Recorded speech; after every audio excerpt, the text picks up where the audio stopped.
Nous voici rendus dans la ville de Huatulco, une ville située dans l'État de Oaxaca, au sud du Mexique. Huatulco, qu'on appelle également Las Bayas de Huatulco, en raison des 9 magnifiques baies qu'on y retrouve. Je vous laisse donc sur ces quelques informations sur notre ville hôte pour les prochains jours. On la visite à pied et en drone. Hasta luego! Huatulco est un développement touristique, situé sur la côte de l'océan Pacifique de l'État d'Oaxaca. Son principal attrait réside dans ses 9 baies et ses 36 plages. Différents peuples ont traversé cette région, notamment les Chatmos, les Toltecs, les Quetzalcoatl, les Zapotèques et les Mexicas. Après la conquête espagnole, Huatulco prospéra en tant que port sous le contrôle d'Hernán Cortés, servant de point d'observation pour les galions espagnols et de centre de distribution de fournitures sur la côte pacifique.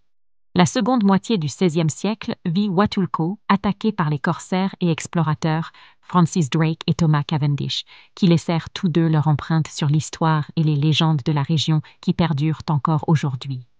Nous y reviendrons plus tard.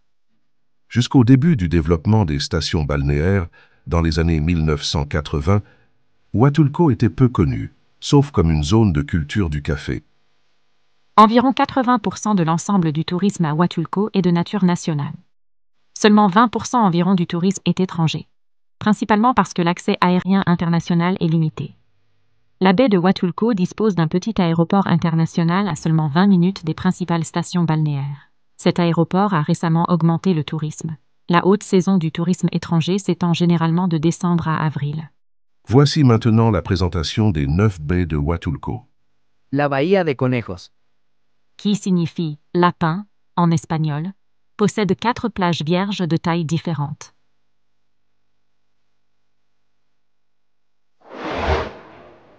la Bahía Tangolunda, En zapotèque, cela signifie « jolie femme », considérée comme la principale zone hôtelière de la municipalité. la Bahía de Chahue, Qui en zapotèque signifie « terre fertile », est la deuxième plus grande baie de Huatulco. La plage principale est longue et large. Chahue dispose d'un port de plaisance pour les yachts. la Bahía de Santa Cruz, Il s'agit de l'une des baies les plus importantes de la région, puisqu'on y trouve le quai d'où partent tous les bateaux, et un quai pour les navires de croisière internationales. la Bahía del Órgano, Qui signifie « de l'orge », comporte une plage vierge, de 240 mètres de long et environ 20 mètres de large. L'eau est chaude, cristalline avec des tons verts et bleus. Il est recommandé à ceux qui recherchent la tranquillité et à la pratique de tout type de sport nautique. la Bahía El Maguey, Située à proximité de la baie del Órgano, cette baie est très populaire en raison de la tranquillité de ses eaux. Elle a une longueur de 500 mètres de long, avec du sable fin et une eau limpide. Les vagues sont extrêmement douces à l'extrême est, et vers l'ouest elles sont modérées. Pour vous rendre aux baies d'Órgano et de Maguey depuis la plage de Santa Cruz, il est possible de s'y rendre en bateau. Par voie terrestre, il est recommandé de louer une moto ou un VTT, car en raison des caractéristiques de la route, il est difficile d'y accéder en voiture. la Bahía de Cacaluta, En zapotèque, cela signifie « oiseau noir ». Il accueille différents oiseaux migrateurs année après année. Elle est située dans le parc national de Huatulco. Cette baie est célèbre pour sa forme de cœur unique et ses 2 plages principales. La zone est accessible principalement par bateau ou via un sentier, ce qui contribue à maintenir son état d'origine et relativement à l'abri des grandes foules de touristes. la Bahía de Chachacual, Est une grande réserve écologique intégrée au parc national de Huatulco. Elle possède 2 plages vierges. À ce jour, la seule voie d'accès est la voie maritime. la Bahía de San Agustín, D'environ 1500 mètres de long et 20 à 80 mètres de large, il possède un récif de corail blanc à quelques mètres de la mer. Cette longue plage de sable est adossée à un village de pêcheurs et contrairement aux autres colonies de Huatulco, il n'y a que très peu de développement de type complexe hôtelier, juste une ligne de salle à manger rustique s'étendant le long de la plage, servant des plats de fruits de mer et de poissons. Habituellement, les eaux sont calmes, et il y a du corail avec une très bonne plongée en apnée autour des rochers de la baie. On peut même apercevoir des centaines de poissons colorés en marchant simplement dans une eau cristalline. Certains restaurants louent du matériel de plongée, et la plupart d'entre eux peuvent organiser des bateaux pour se rendre à la Playa La India, située dans la baie de Chachacual. Huatulco possède un fort potentiel pour l'écotourisme. Parmi ce type d'activité se distingue la visite des cascades de Llano Grande ou des cascades magiques de Copalitila, le tour à vélo, la descente en rappel, la tyrolienne, l'équitation et le Temazcal Maya de Santa Cruz. De retour à Denis Lodbrok pour la visite de la ville de Huatulco, de quelques-unes de ses plus belles plages et quelques faits historiques et légendaires ayant marqué la ville. Nous nous trouvons actuellement dans le secteur Santa Cruz, le secteur le plus touristique de Huatulco, dans lequel se trouve la plage Santa Cruz, où accostent les magnifiques paquebots de luxe. Santa Cruz s'appelle ainsi en raison d'une sainte croix qui aurait été, semble-t-il, indestructible et dont voici la légende. La baie de Santa Cruz à Huatulco est l'une des plus emblématiques de la région puisque, en plus d'être le centre culturel et social le plus important de la destination, elle entretient une foi religieuse particulière due à la légende qui donne son nom. On raconte qu'il y a 1500 ans, un vieil homme est venu de la mer avec une croix en bois qu'il enfouit profondément dans le sable de la plage et que, alors qu'il vivait avec les indigènes, il a dit « Je laisse ici le symbole de tous vos remèdes. Vous devez le vénérer et le respecter, car un temps viendra où vous connaîtrez le vrai Dieu et Seigneur des cieux et de la terre. » La légende raconte que ce vieil homme était l'apôtre saint Thomas, qui, comme preuve de son passage, y a laissé cette croix. Cette croix est vénérée depuis des siècles par les habitants de Huatulco. En fait, Huatulco vient de la langue nahuatl et signifie « lieu où le bois est vénéré ». À cette époque, certains cassaient des copeaux de bois pour les mélanger à leurs remèdes médicinaux, convaincus que cela les aiderait à éliminer leurs maladies.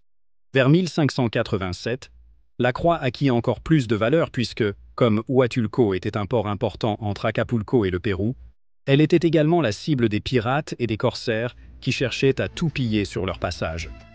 Cependant, lorsque le pirate anglais Thomas Cavendish est arrivé à Huatulco dans l'espoir de trouver des trésors, il n'a pas eu beaucoup de succès en raison du précédent pillage en 1579 par Sir Francis Drake, et dans sa frustration, il a voulu détruire l'énorme croix en bois posée sur la plage. Mais ni le feu, ni les haches ou les scies n'ont pu la détruire. Compte tenu de ces faits, l'évêque d'Oaxaca a veillé à ce qu'elle soit vénérée correctement. En 1612, la croix fut envoyée à la ville pour être divisée en petites croix fabriquées avec ce bois. Une a été envoyée au Vatican.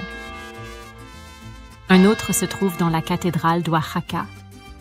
Une troisième dans une chapelle de Puebla et la dernière dans l'église de Santa Maria Huatulco. Depuis lors, Huatulco est une destination importante pour le culte de la croix. Le 3 mai étant la date la plus importante de vénération de la Sainte Croix. La baie du même nom est un espace d'importance religieuse, sociale et culturelle, et le centre d'activité de la région. Nous allons maintenant nous reposer sur la plage de Santa Cruz. Santa Cruz, une belle petite plage de sable blanc, des magnifiques petites vagues très relaxantes avec une eau turquoise et cristalline.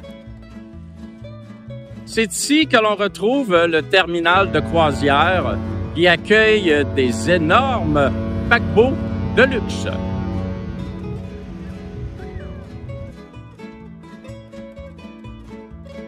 Derrière moi, ici sur la plage de Santa Cruz, se trouve une réplique de la croix indestructible dont nous vous avons parlé dans la légende un peu plus tôt. Et bien entendu, qui dit plage au Mexique dit des centaines de tables de restauration avec des dizaines et des dizaines de restaurants. Ici, on mange plus qu'on se fait bronzer.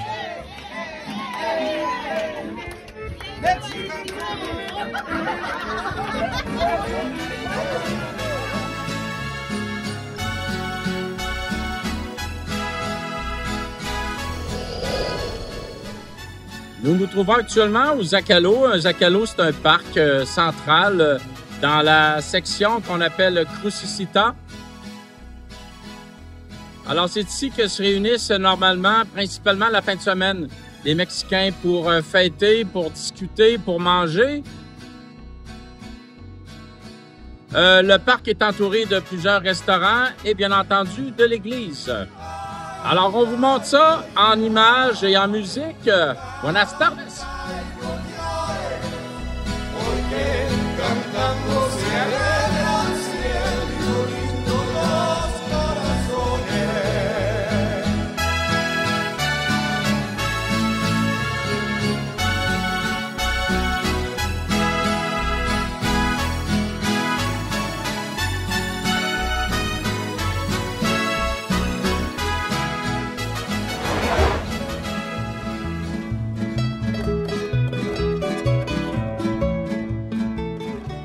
On visite maintenant ensemble la plage Entraga, située environ à 10 à 15 minutes du centre Santa Cruz de Huatulco.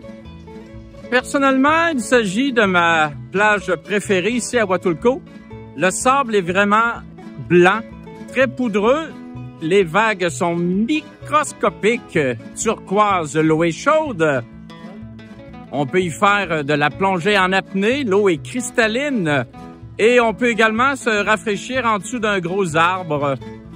Il y a beaucoup de familles mexicaines, il y a très peu de touristes nord-américains. Comme je vous disais, on l'appelle la plage Entraga.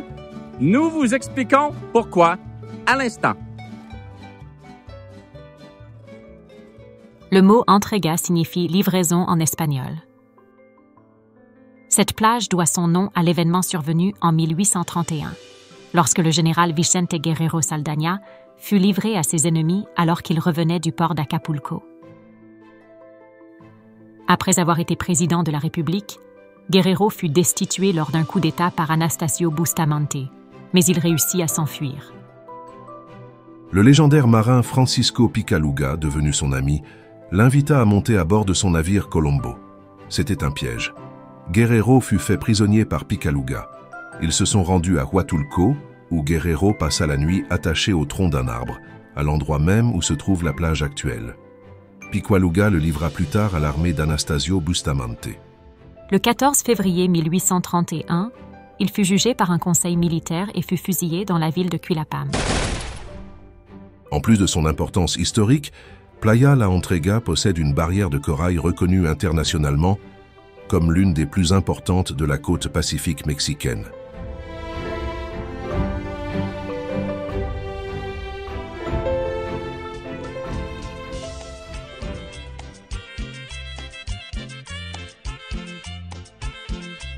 Comme on peut remarquer, c'est une plage fréquentée majoritairement par des familles mexicaines. Et qui dit famille mexicaine dit, bien entendu, des restaurants. Parce qu'ici, on aime manger en famille. Oh, magnifico! Buen provecho!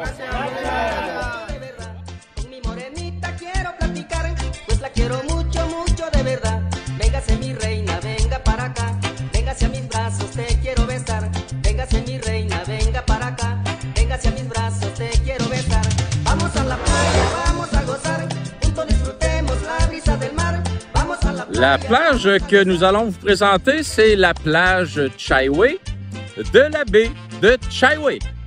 Une belle plage de sable blanc avec des vagues un petit peu fortes parfois. Mais ce qui est bien plaisant, c'est que la plage est très peu occupée. Elle est vraiment magnifique.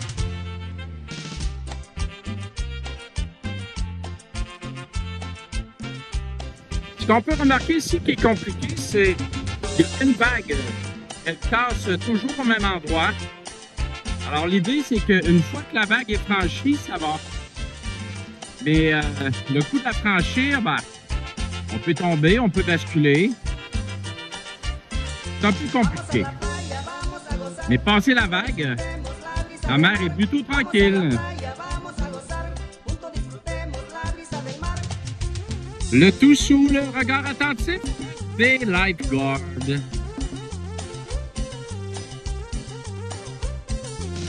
On y retrouve quelques beaux hôtels de luxe et une petite section de restauration et de bar.